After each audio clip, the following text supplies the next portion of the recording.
Concert movement number 1. The basic head bob. Ready, go.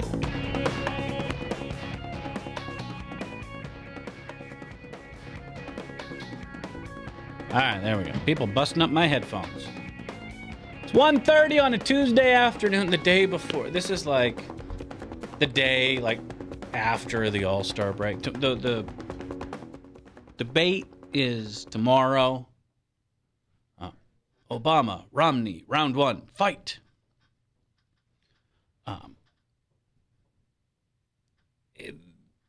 Today's like the culmination of silly season. No one wants to make news because everyone is kind of bunkered away. And frankly, the spin meisters don't say anything of value because, again, you don't want to interrupt. No. I'm not ready for this. All right, you put up the warning. Frank, what do you want? Hey, great introduction. We have a graphic for you now. You don't own a computer, but Okay, we put up the warning again. Well, I'll when I'm on the library computer next time, I'll look. Okay. I think it's a very fitting symbol for you. Well, I sent you a link, and this first time I had a chance to get back to you about it. I sent you the YouTube link of Susan Rice's appearance on Meet the Press. Didn't know if you listened to it or what, or had a chance to... All I got was your one talking about how you were looking forward to the end of the earth. That wasn't a link. That probably had to be an email. I don't think I got a link from you. Well, if you didn't, just Google Susan Rice, Meet the Press, September 16th, and it should be on there, the whole interview. I think it's about 19 minutes long. I mean, I understand the whole, angle of wanting to chip away at the president's lead when it comes to... First off, I don't believe he has a lead, and if you want the polls disagree with you. Okay. The polls show that Obama has, and not just in Iowa. Where the Register's Iowa poll over the weekend. 2008 model, when you had this record turnout of people, or are you going to use the more contemporary turnouts that we've had in the last number of elections? Well, the 2010 model, really, no one takes into account. But are you a poll truther, Frank? No, but I tend to believe I tend to trust a couple of polls. I will trust Gallup for one because Gallup shows the president with a 6-point lead today. They asked a pertinent question back in the 60s. It kind of made them reputable in my mind, and it's about poverty. And the way you answer this question rightly determines whether you tend to be liberal or conservative. And the question goes to the point that, do you believe that circumstances out of your control is what's caused you to be in poverty? Liberals generally... Well, I disagree with the premise of the question. And when it comes to that, are you responsible for some of the decisions you've made that's put you in poverty? Generally, people who answer that in the affirmative tend to be conservative. Those are horrible questions that no reputable pollster would put just that point blank because it's not that black or white of an issue. And Gallup has both called the 2004 and 2008 elections within a half a point of the eventual turnout. I think Rasmussen was like 2-something off, and Gallup. A lot of times, what you'll see is pollsters lean a specific direction, then kind of come home the week before the election, because that's ultimately the number they're going to be graded on. So again, depending on what likely voter model you use, you can make a poll say anything, which is why we've seen like some polls out of Georgia saying that Romney is going to get 30% out of the minority vote. Again, looking at an individual poll doesn't tell us a whole heck of a lot. You can torture any set of facts to make it say whatever you want. But what do you say to the, entire polling industry that is speaking very similarly this year? Of the 2000 election when they had it terribly wrong. And there's a reason, by the way, we don't report, at least on air, early exit polling anymore because it's off. Do you think when they report East Coast results, that doesn't suppress vote in California or the West Coast, for example? Yeah, I mean, you go back and watch video, as I do from time to time because it makes me feel good, of the night Bill Clinton won. I think it was in '96 where it was called while the West Coast was still voting. And in 2000 and 2004, the networks learned very hard lessons. Remember, I don't think we're going to put it on. We're going to put Florida on the board. Then we're going to take it off. And then there was, the push for, call it. Well, I believe in 2000 when they prematurely called the 2000 race for Al Gore in Florida, I definitely believe that suppressed votes in the panhandle of Florida, which their polls is in a different time zone. They're in yeah, most media outlets these days don't call a state until all the polls are closed. We learned that lesson in 2004. Well, we need to take a poll. But this is part of the cable news race to be first. I think my opinion is, and I'm not the only one out there, I think my opinion is that they are trying to suppress Romney voters by saying, hey, it's all over. Don't even just... So let me make sure I'm getting you. Fox News is showing Obama with a lead outside the margin of error to depress Romney voters. You don't think a 9-point poll lead by the New York Times or something like that is trying to suppress voters? I don't think there's no way that Obama's going to beat Romney by 9 points. Now, he may eventually win, but I don't think in a 50-50 country that Obama's going to win this election by 9 points. I don't think he's going to win by 9 points either. I don't think you see a lot of that have him up as much as 9 to 13 points. What national poll has him up 9 points? There's a litany of polls out there. What national poll has him up 9 points? What national poll has him up 9 points? I mean, I don't read all these polls. What national poll has him up 9 points? I heard one on TV the other night that said they had him up 9 in one poll and 11 in another. In a state? Yeah. Yeah, that does happen. But I don't believe there's no state out there. I don't even know that he'll win by 11 points. Do you think he'll win by 11 points in New York? Yeah. I suppose. But I don't think he's going to win by no 11 points in Ohio.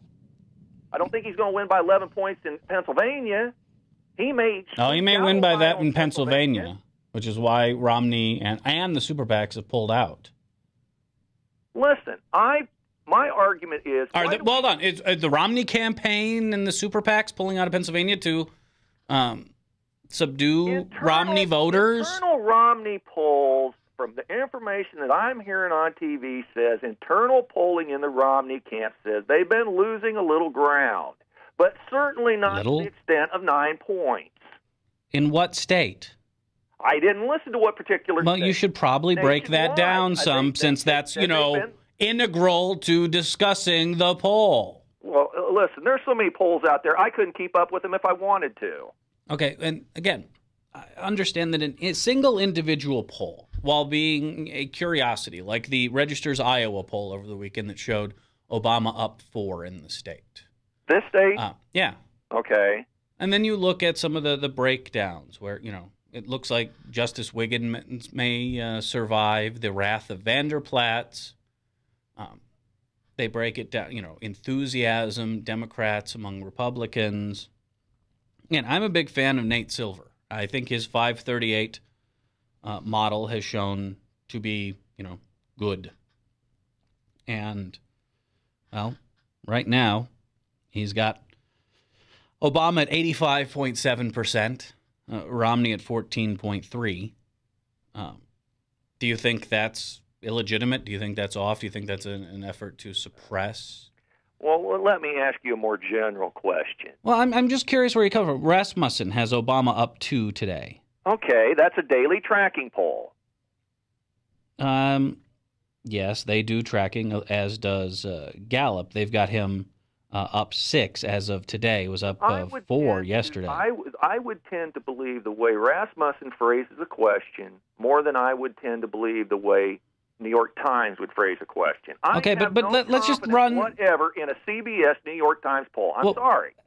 just run through the list. Here's CNN Opinion Research, Obama 6. American Research Group, Obama 2. Gallup, Obama 6. Ipsos, this was as of Monday. Some people swear in Obama taking the 5. average. Political Battleground, Obama 3. Well, that's what Gallup does. They use a 7-day rolling average, Frank. Okay, some people believe in that. I don't necessarily believe in that, but I'm saying it helps cancel out the statistical noise from day in, day out. Bottom line, Frank, I've been where you are. It was called 2004. And there's no way the polls could be. Look, I've lived it. I've broken down the numbers. I've waited with bated breath as results actually came in, and you know how that night ends. By the way, you thought the undecided was going to break against the incumbent, and they didn't. But Dick Morris swears up and down. Okay, but Dick Morris is literally wrong about everything. Well, I'm sure he knows where the bodies are buried in the Clinton administration. Somewhere between his toes, which seems to be a place of fascination for him. Well, so you're going to discount him because he was a whoremonger? No, I'm going to discount him because he's literally wrong about everything. Yeah. Well, he's the only poll taker that on some of the talking heads they have on TV, he's one of the few poll takers that took polls during the Clinton administration, and he professes up and down that the independents are going to break for Romney. Okay, and what did I tell you about Dick Morris? So here's what we're going to do, Frank. On election night, you tell me who's right. Everyone else or Dick Morris. What happens if it pans out he's right? Dogs and cats living together, mass hysteria. It's probably the end of the Earth's magnetic field. Sorry, Dan, I don't want to offend your religious sensibilities. Reverses itself, and we're all floating off into space. Question. Let's just take Romney yes, I know it doesn't really work out of the argument. Let's just use Joe Blow versus Jane Blow in a presidential election. Jane Blow would have had a very hard time in high school and probably still carries the scars. This is true. But just say you had a hypothetical election between two candidates, and the polls come out, and the press is enamored with one or the other candidate. And they are consistently telling you that this candidate is going to clean the floor with the other candidate by 9, 10 points. Do you think that in of itself could suppress people to say, hey, what's the use? I'm just going to sit home because my guy's going to get beat anyway. Is there a possibility of that? Yes. Of course. Okay. But hold on. Are you saying, hold on, Frank. Are you saying that they shouldn't report it if that's the case? If those are the results they're getting? Because I think it goes beyond reporting. I think it goes into trying to talk somebody into or talk somebody out of voting. I don't think it's that at all. The media doesn't report news anymore. They're trying to change opinion. You're far too simplistic, Frank, and we've had this conversation any number of times. Let me explain. Let me explain something to you as a member of the media. Okay. What happens to election night rankings if it's considered an all but settled vote race? Is anyone tuning in to see Wolf Blitzer's hologram? Does anyone watch to see what interesting Bon Mott's, Sean Hannity brings to the discussion? I have tuned in to watch wipeouts to gloat and spike the football, yes. There will be some of that, but overall, ratings are down. Viewership tanks. I watched when James Carville was so convinced that George Bush was going to lose, or I can't remember if it was an off-year election or the presidential, that he actually on CNN put a garbage can over his head because he was so ashamed of his party. Yeah, a close election brings viewers, brings eyeballs. I have no doubt we're going to see, even if the evidence doesn't support it, the Romney comeback, ? Headlines. Probably as soon as these debates are over. Then here's another question. Do you think because hold on, what matters above all else when you are in the job of ratings, revenue, viewers, and readers is horse race. That's it. That horse race, I think tension. It goes beyond that because I'm telling you, I don't give a crap who's president. But what I do care about is Supreme Court nominees.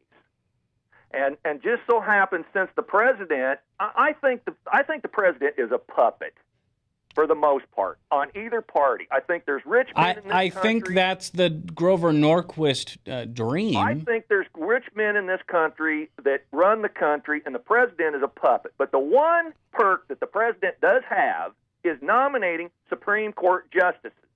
And I don't want to see any more of the two we just got, whose names escape me, this Kagan and Sotomayor. Kagan and Sotomayor.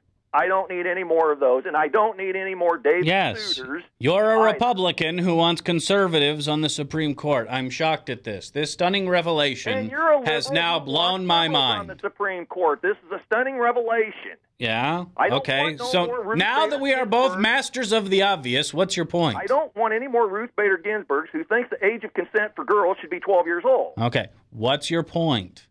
Democrats want liberals on the court. Republicans want conservatives. So what of it?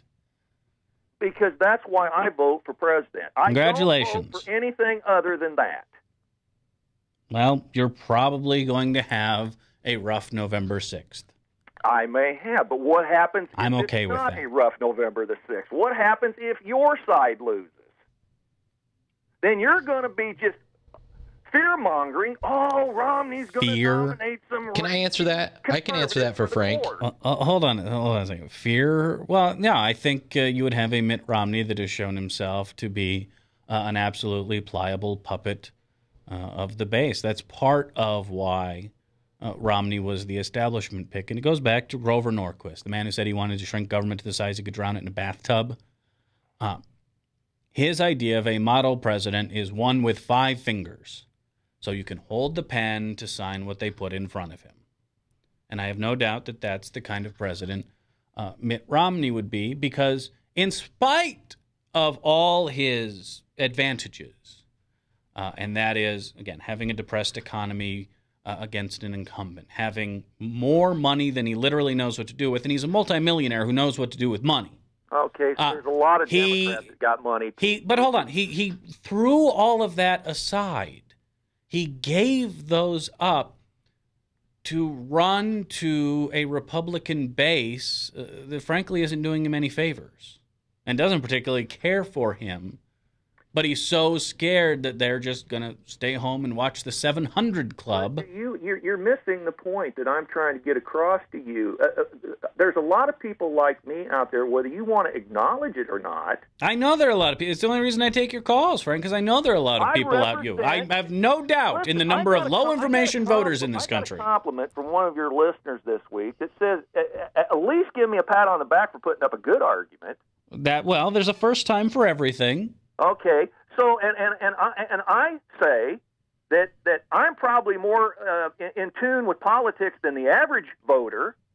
Frank, that's more a damnation of the average voter. Did you see some of the Howard Stern bit that he done, interviewing people on the street and asking them some of the most absurd questions, and they just went along with it like Obama. Yes, or most people don't know anything about politics. I'm aware of this. Okay, so do we need them buffoons voting?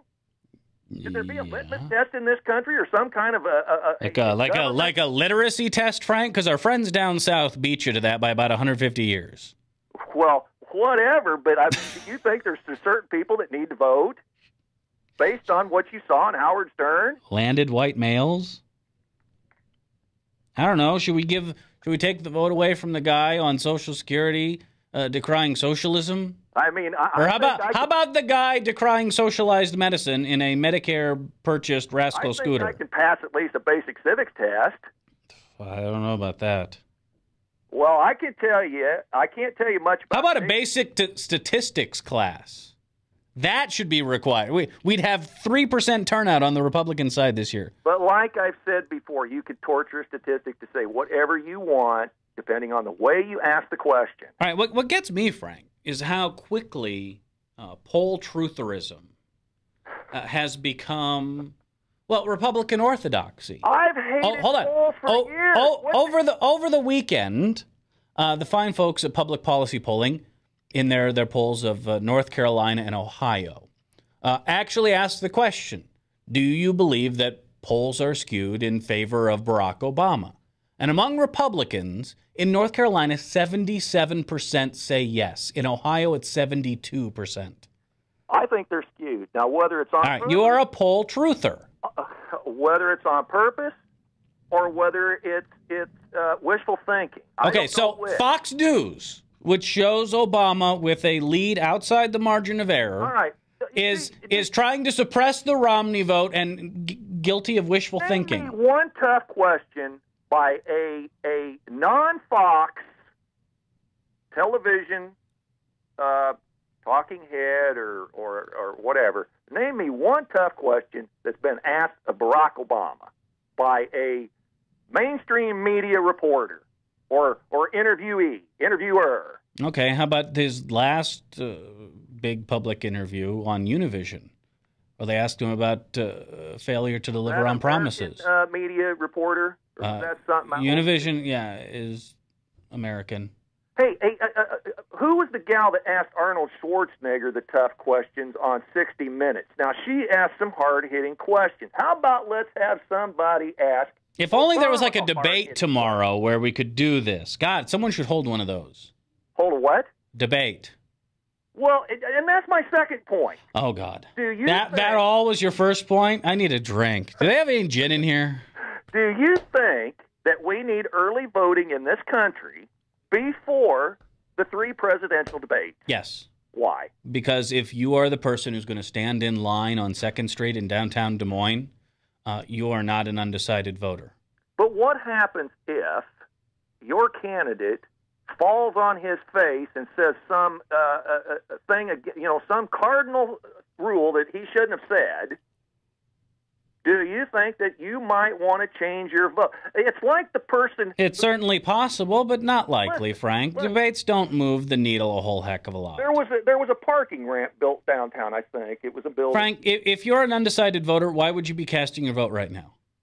Let me give you this anecdote, and I'll answer your question in the anecdote. No. There was a because Frank, they don't. Well, this will. Both parties put a big push on early voting because every single person you can get to early vote is one less person you have to deal with during the time crunch of Election Day. We still are going to have a judge hold St. Louis precincts open probably 3 hours later than they should. So what? If there are people sitting in line when the polls close, should they not vote? If people can't get to the poll, if people are stuck in line, should they? Do you believe that they should not vote? I don't think polls should be kept open after, So if you're in line, just tough luck. Well, look, if you get in Walmart or if you get in some store or you get in the bank before the bank closes, they'll serve you. But if you're standing outside, they're not going to open their doors to serve you. If the line goes out the doors, typically they do.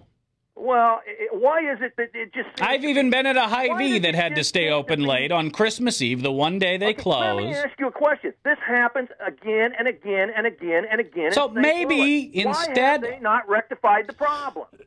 Well, Frank, you're almost there. Okay. Fill me in the rest of the way. It's almost like, I don't know, in areas like Missouri, a red state, there's not much incentive to add more voting machines, more voting locations in St. Louis as opposed to Chillicothe or Lebanon. Now, why would a red state, say Secretary of State or Legislature, Board of Elections... Missouri is a red state. Missouri is a red state. That is about a 50-50 state that I've ever seen because every year that comes down to a nail-biter. I was born there, Frank. I lived there for years. It's a 50-50 state. You know Missouri, but actually it's an 89... Yeah, my grandparents came from Missouri. Actually, it's an 89% state right now. My grandparents was born in Kirksville, Missouri. Oh, my condolences. That explains a lot, actually. Okay. But let me ask you a simple question. Do you suppose somebody that ever jumped to their death off a tall building or skyscraper ever said, hey, I wished I wouldn't have done that before they hit the ground? All right, you're arguing against early voting. And yes, I'm arguing against early voting because the voters disagree with you, Frank. Well, hear me out. I'm saying that these debates could... They don't move the needle, Frank. We have decades of evidence.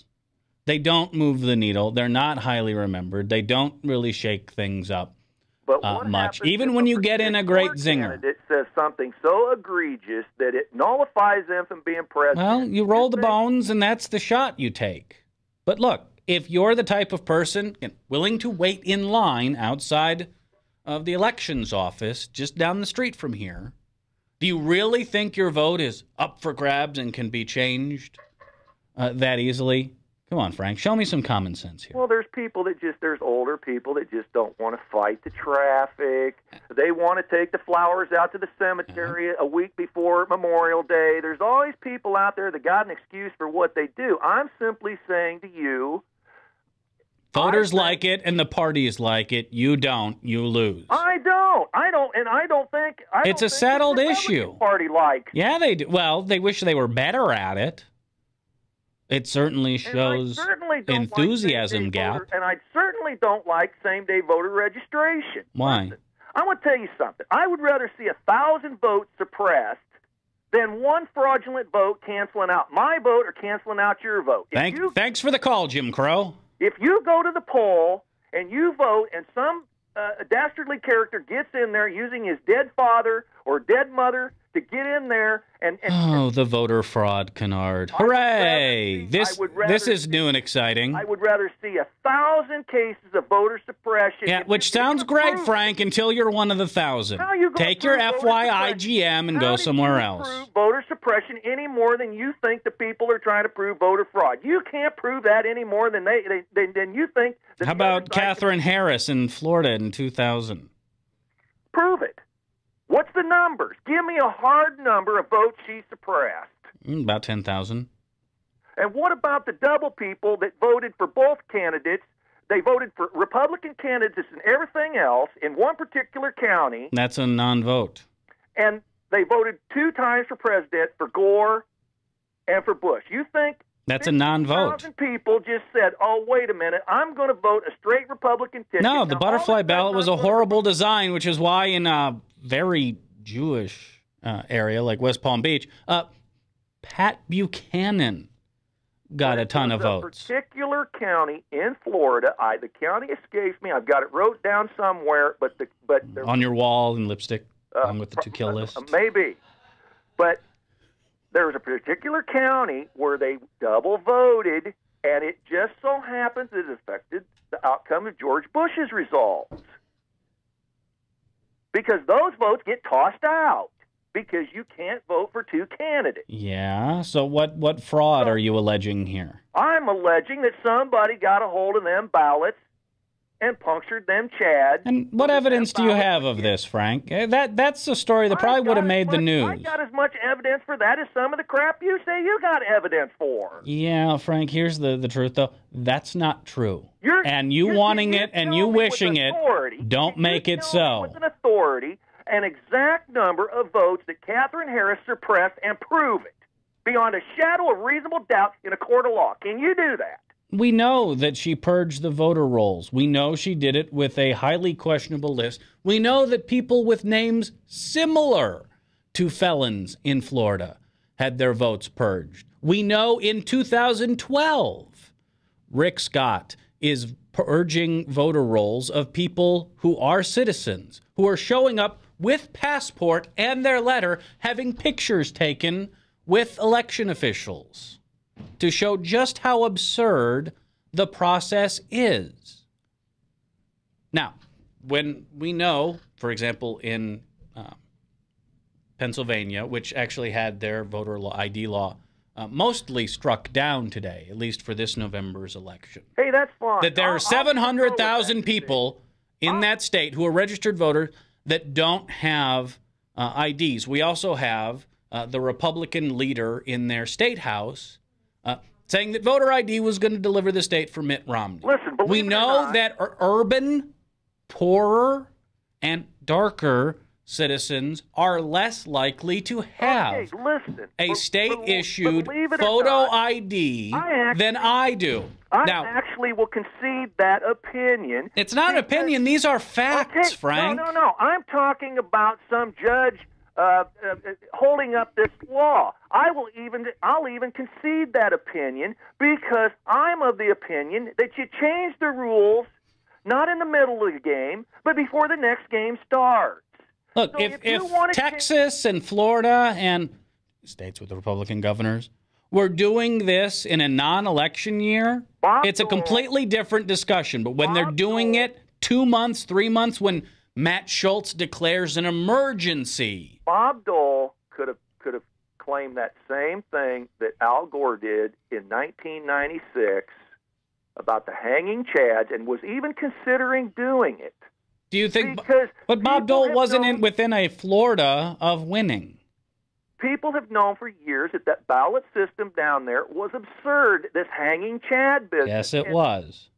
But We pay far more attention to the technology used to deliver us football games. 1996 to 2000 to change it. Whose fault is it they didn't change it when it was 3 people on the board who was in charge of it who were Democrats? I don't disagree with you, Frank. Okay, so I made I got a blind squirrel finds an acorn every now and then, huh?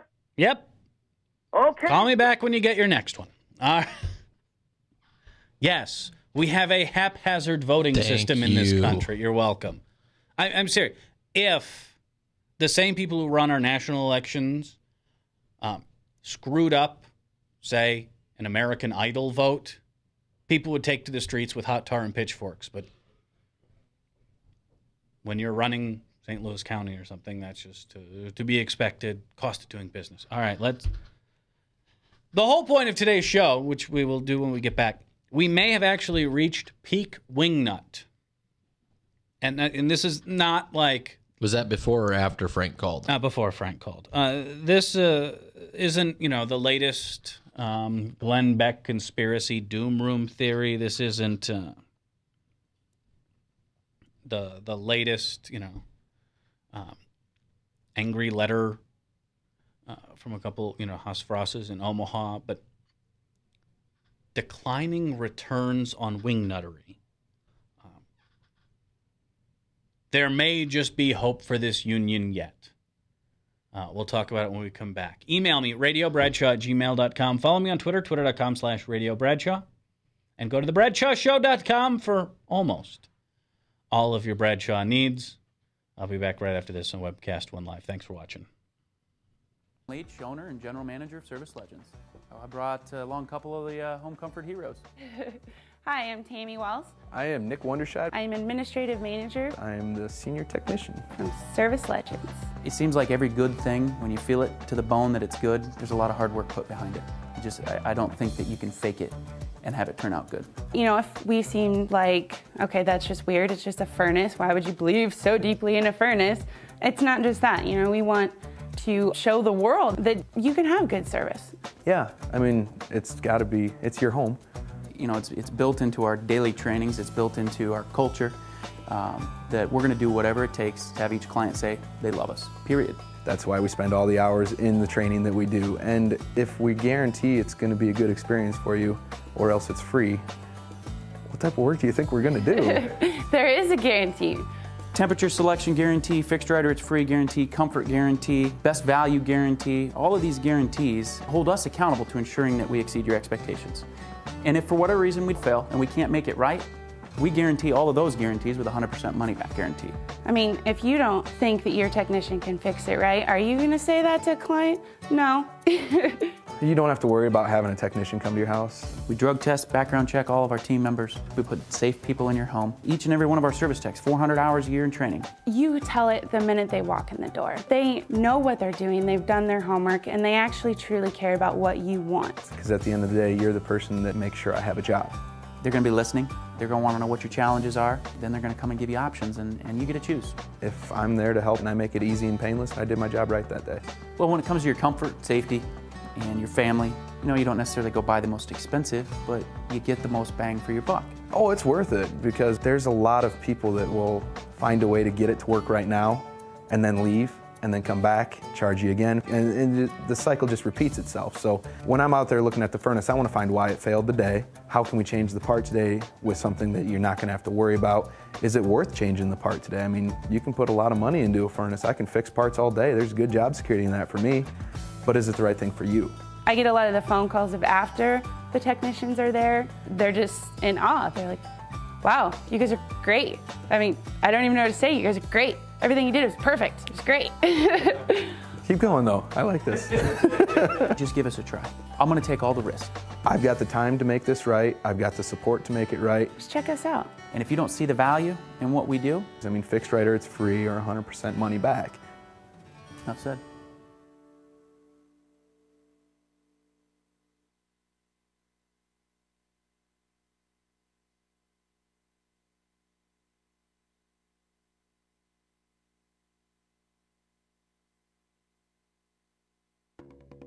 It's time to start. Rock concert movement number one. The basic head It's just weird bob. to see a video Ready, that go. would pop on before professional StarCraft matches from Korea, 4 in the morning, is now like on the Today Show. It's creeping me out. That whole Gangnam Style thing. Very strange. All right, 2:05. Thanks for coming along on a Tuesday. We took a little bit of a Frank detour. And again, if I didn't know there weren't a lot of people who think like Frank, I would not indulge him so. But they do. There are signs of hope. And it's not in the polling, and it's not in the crosstabs. I came across this last night. And it is a theory that I have broached at various points. Like, will we ever reach peak wingnut? Peak oil, for example, is at some point we will have, crescendo. We will reach the most amount of oil we're going to, easy, cheaply pump out of the earth. From then on, it gets more expensive, more difficult. Some would argue we've hit that, and it's a slide to running out of, petroleum. Peak wingnut is similar. And again, maybe this is just from living years inside the right-wing echo chamber. Like, at some point, as, again, Republicans ramp up, really starting with a group called GoPack, and this was Newt Gingrich's, almost university for Republican candidates for office. And it started with the power of language. But it wasn't just, again, I'm right, you're wrong. My ideas are better, yours are inferior. Who is the master? Bow down and kiss my Converse. This is when it turned to, the other side is evil, traitorous, socialist.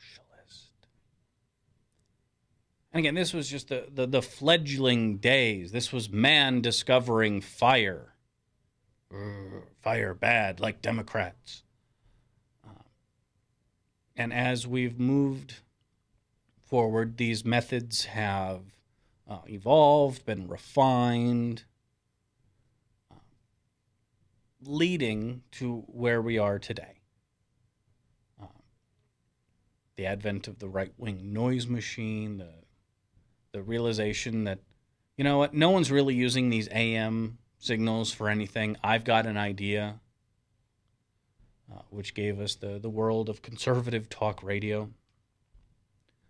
And the events ramp up. The attacks just are nonstop. It's the outrage of the day. It's the, whoever is running in the Democratic ticket is the most liberal, insert current position here.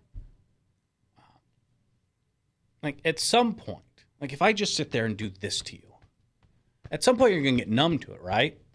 Or jack me in the face. But if you're not allowed to jack me in the face and I just do this, at some point you just numb. It's like if you live near an airport, right? Eventually you stop hearing the airplanes go over you. You stop noticing it. Ask people who live around train tracks. That's true about the airport. Yeah, you live near the airport. Yeah, I'm a Southsider. You don't even notice it after a while. Not unless it's a big plane. Well, that's the point, is as people become numb, as people become deaf to your message, you have to ramp it up. You need something bigger. You need a fighter jet. You need an Air Force One. Just a simple 737. Air Force One is ridiculous. It is an amazing. If you've ever been, have it flown over, it is whatever they've done to that jet, and they won't tell you what. It is amazing. But the point, you need to get louder. You need to get prouder. You need to get nastier to the point where everyone calls you Miss Jackson. That we may have reached peak wingnut. Finally. And this comes from Haley Barber, of all people. He runs a group, Resurgent Republic. He does kind of the Frank Luntz focus groups. You bring in a group of soccer moms or security dads or whatever, and you pick their brains. You show them stimuli and see how they react to it. It's like a Clockwork Orange, but with like finger sandwiches and plenty of refreshing beverages. But his group conducted focus groups on blue-collar voters in Ohio and suburban women in Virginia who supported Obama in 2008 but are now open to suggestion, undecided voters. So again, this isn't, truly random, but they don't do truly random focus groups. But in Ohio and in Virginia, and other focus groups back this up, boils down to this. Voters are more willing to believe attacks based around Romney quotes than they are on Obama quotes. This comes from Linda Duvall, a pollster who did one of the Virginia groups. Whenever we showed direct quotes from President Obama over the last few years, voters consistently say that it is probably taken out of context, and they didn't hold that same standard with Governor Romney. She added that while the reaction struck her as a little bit unfair, it was nonetheless America's voters' rights to do that. How benevolent of her. Ed Gose is a pollster who ran his own groups in Ohio that got the exact same response. We may have actually reached peak wingnut, where the point, there have been so many forwarded emails, so many bits of the right-wing bubble that have made it into mainstream, so many visits to Snopes, wait, that's not true. That these sorts of incidents are losing their impact. People are tuning them out. Maybe this is why we've seen such a polarized electorate. There aren't a whole lot of undecided voters out there. We have, in one case, Mitt Romney, who is, tied to a base that I don't think he likes all that much. And they certainly demand of him a campaign that is not the one he wanted to run. And to keep them in line. Again, he has to fine-tune his message to the point where it doesn't resonate with anyone else except for the intended audience.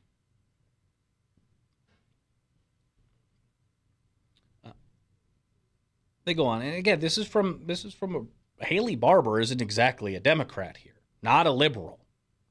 He might not be, red meat tossing, bile spewing jihadist. But his conservative and Republican bona fides, I think, are in good standing. And what he's basically saying is they've tuned us out. Just one too many. The president has a deep-seated hatred of white culture. One too many cries of socialist, of Marxist, Kenyan anti-colonialist. Nick Bong. Now, Barber cautioned that the focus group participants were the most difficult groups for Romney to win, given they voted for Obama once already. Overall, however, the firm's findings suggested significant hurdles Romney still needs to clear to have a shot, especially with women. And it goes on to talk about how, Romney hasn't explained his economic plan, women's health issues aren't winning Romney women, But the takeaway here is that the attacks are literally falling on deaf ears. And not just undecided voters, by the way. Something we talked about yesterday. Paul Ryan is an economic music man. Pied Piper, whatever term. I don't know if he was the best choice to be kind of the poster boy for the new Republican model. But yesterday we talked about how, look at Romney's senior numbers, his Florida numbers, before Ryan and after, and how there is a stark difference. Maybe putting the guy on the ticket who wanted to turn Medicare, as we know it, into health stamps, turn it into a voucher program, not that popular, turns out. But the Washington Post, of all places, I didn't read this till late last night. Paul Ryan's budget flim-flam. Like, he's being called out. I played you the clip for him when Chris Wallace, of all people, is tossing him softballs on Fox. And he's got it, he's gone full Neo. He's dodging and bobbing and weaving. Like, when softballs, just a little bit too dangerous for me to handle. You have a problem. But the Washington Post, which, again, an establishment-seeking missile. 4 times Mr. Ryan dodged, hiding behind a flimsy scaffolding of pseudo-wonkiness. But look, I won't give you a baseline with these because that's what a lot of this is about. The $5 trillion figure, talking about the cost of Romney tax cuts, without base broadening offsets, would reduce revenue by $456 billion in 2015, multiply by 10 and account for the rising cost each year, and the $5 trillion estimate is probably low.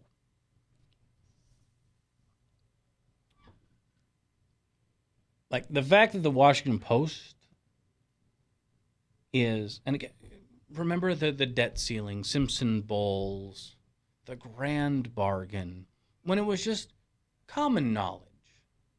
We had to, cut Medicare. We had to cut Social Security. These are things we just have to do, and all the very serious people agree. And if you don't agree with that, you're not a very serious person. It shouldn't be taken seriously. But to see him called out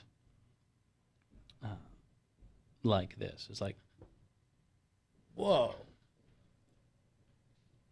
So, in the trenches with the soccer moms, Republicans are falling flat. The editorial board of the Washington Post, falling flat. Again, we've seen in 2008. Remember when Obama was going to take everyone's guns? Right, like, ammo dealers couldn't keep bullets on shelves. I made a lot of money. You selling? I sold my guns and bought new ones and made money on my guns. Good plan. Make money off the mooks. It's like gold. Hey, there's no... Again, if I was a smarter person, I'd be pulling a Vanderplatz. I'd be making money off the stupids. I had a very nice conversation with a friend about David Barton, the Wingnuts' favorite historian.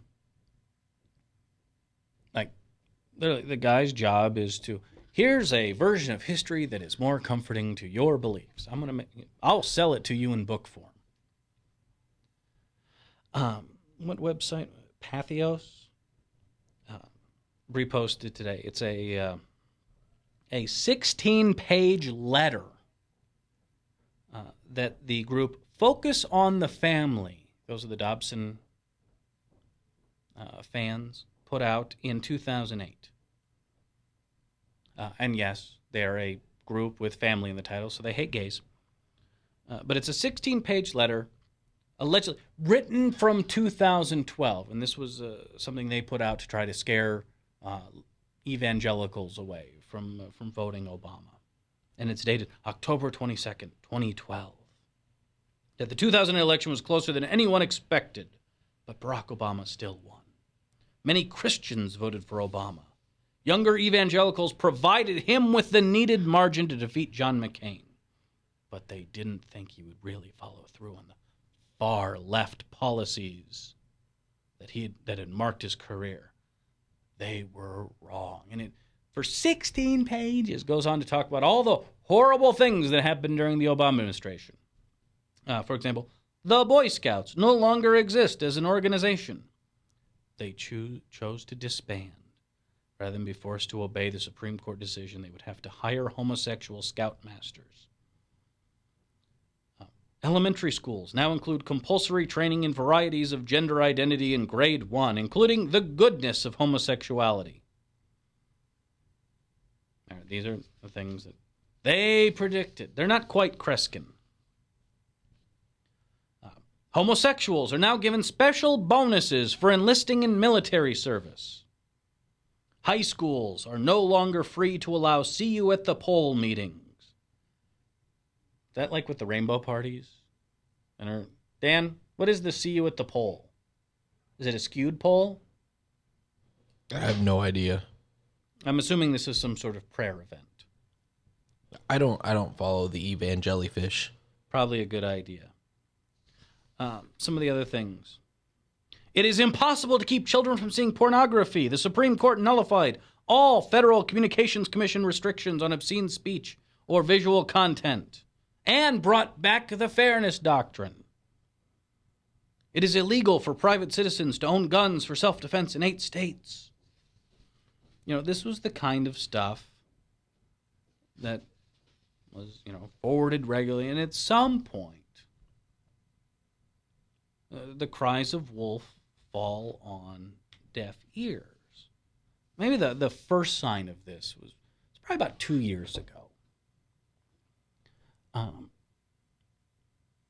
And again, pollsters always ask some interesting questions, whether it's, do you believe polls are skewed? Like the one you're answering right now. But they'll ask, are you for or against the communist takeover of the United States, which scores about 11%, which, yes, is higher than the popularity of Congress. Funny thing happened around 2009 when it just became, orthodoxy. Everything Republicans don't like is socialism. We have our socialism brush, and we're just going to paint everything we don't like as socialist. Well, there's a downside politically doing that. One, there are few people who actually know what socialism is, and they laugh at you. The second is you start painting things that people like. And by the time we got to 2011, it turns out the word, the idea, the phrase, socialism was actually more popular than Tea Party. These effects kind of backfire. If you're telling me that something I like is socialism, well, then I'm probably inclined to say socialism.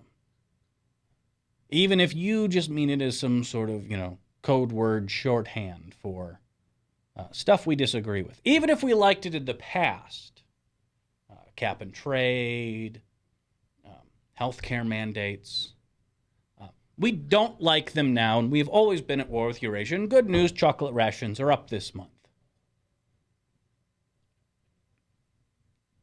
And I know plenty of people have foretold the death of the Republican Party before.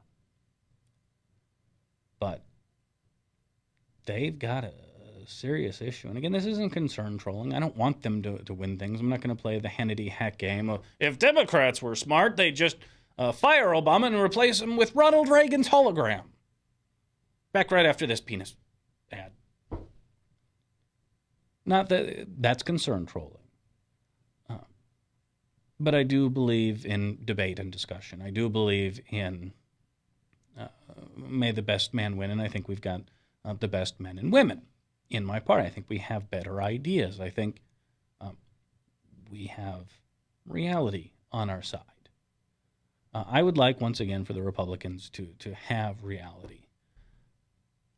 I would like them to come out of the bubble, take a look at the rest of the real world, and then we can sit down and have a discussion. Something that in its current state, it is a party not capable of doing that. We can't even get a farm bill passed in the worst drought in 60 years. Why? Because John Boehner has a bunch of crazy people running around in his caucus, can't get one passed through the House. And he can't pull his usual deal of going to Nancy Pelosi and saying, hey, can you pull my backside out of the fire on this one and give me some Democratic votes? Because, frankly, the stuff they put in there to appeal to the unappeasable Tea Partiers, Democrats won't go for. Let's gut food stamps in the middle of the worst economic downturn since the Great Depression. Are you high? No, you're Michelle Bachmann. You're just naturally like that.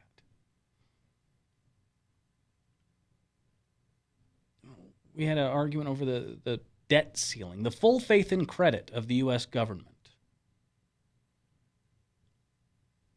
The debt ceiling doesn't spend a dime. There's no money allocation with it. It only allows us to meet our obligations that we have already made. It allows us to pay for the things that, yes, even the Michelle Bachmann, Tea Party caucus, House of Representatives voted for. Now, that wasn't the message they were selling their constituents. And, okay, I don't know about Michelle Bachmann. She might not actually know what a debt ceiling is. But Republican leadership did. They knew exactly what it did, but they had the fight anyway. Egged on by a base of, well, we don't have a know-nothing party in this country anymore, but they're a bunch of know-nothings who went right along with them and cheered them on along the way.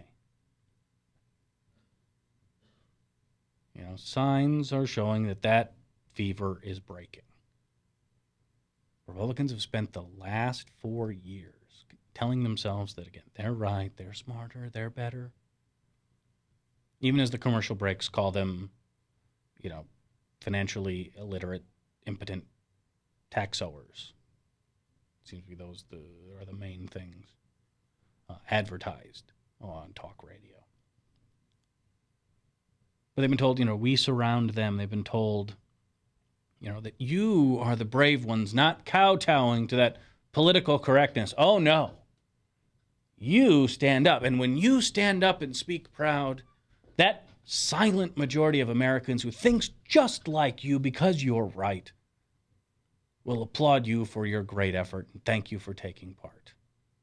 P.S. Sign up for Carbonite.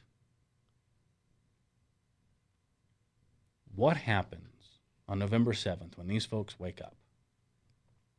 Unplug the rascal scooter,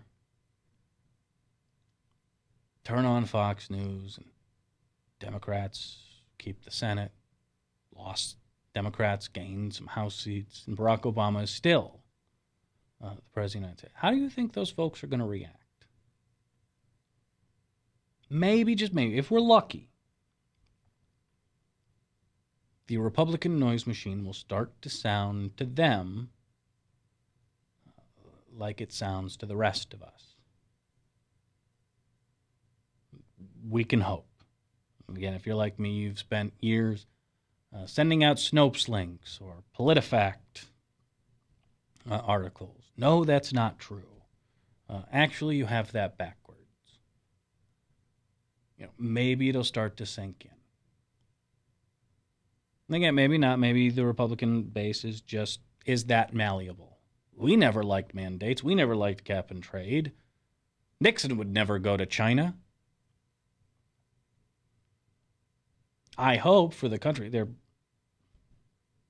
come out of the bubble, take a look around. But I guess the good news is, even if they can't, luckily the rest of us aren't buying what they're selling and aren't really listening to what they have to say because we've heard it before. It didn't come true then, and odds are it's not going to come true now. All right, tomorrow is debate day. Maybe we could talk. Did you see George Will's column today? I don't have time to get into it, but George Will with a stunning observation in his column today. Maybe he was up late, maybe it's hungover, but with the stunning, startling revelation that the president is in fact black. I know, caught me off guard too, and what it means more importantly. We'll talk about that. We'll get you prepped for the debate tomorrow, which should be a lot of fun. Warning. Again, I do not condone, endorse, or take part in any sort of debate drinking game because I don't want to die.